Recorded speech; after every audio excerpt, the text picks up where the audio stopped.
We've talked many times about how aircraft radars are used in war thunder. But where did it all begin?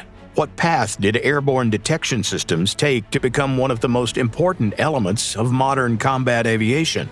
Today, we'll take a look at the key milestones in the evolution of airborne radar. Get comfortable, we're taking off. Theoretical work on radio detection was underway as far back as the late 19th century, but full-fledged systems came later. In 1935, British engineers Arnold Wilkins and Robert Watson Watt demonstrated to the military a system capable of detecting an aircraft at a distance of 12 kilometers. By the end of that same year, they had pushed detection range to 100 kilometers, and the system was soon adopted. These were the ground-based chain home radar stations aimed across the English Channel. Of course, they had plenty of shortcomings. The biggest one was low accuracy. Early on, the error margin was literally measured in kilometers. That was good enough for daytime interception when fighter pilots could visually find targets within assigned sectors. But for defending against night attacks, it simply didn't work.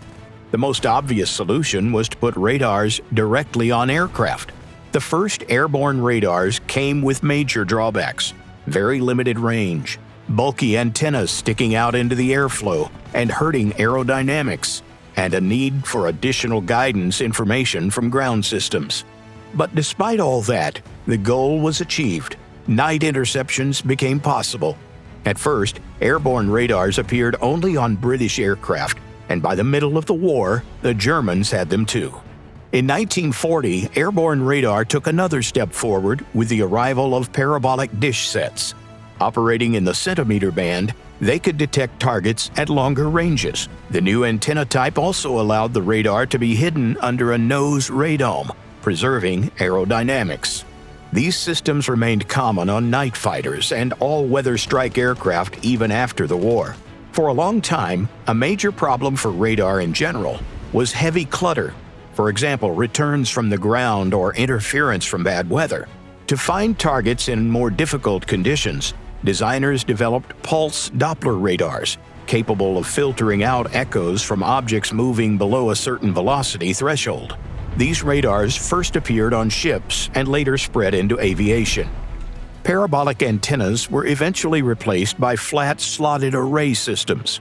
They were lighter and more compact, and their geometry improved beam characteristics, increasing detection range and resistance to jamming. But the beam was still steered mechanically, which limited scanning speed. The next stage in airborne radar evolution was the PESA radar, a passive electronically scanned array. In these systems, one or several transmit and receive units feed signals into many phase shifters. Beam control can be electronic, electromechanical, or a combination of both. Some radars kept the ability to physically swivel the antenna, but it was no longer a requirement. The most recent major step is the AESA radar, an active electronically scanned array. Instead of a single transmitter, AESA uses many modules, each with its own transmit and receive element. This allows the radar to switch between modes with minimal delay and perform multiple tasks in rapid succession. The design is also lighter compared to PESA, and some high-power AESA sets can even generate jamming, taking on electronic warfare functions. The first combat aircraft equipped with AESA was Japan's F-2, which entered service in 2000. Even today, however, not all aircraft use AESA, mainly because the price tag is rather extreme.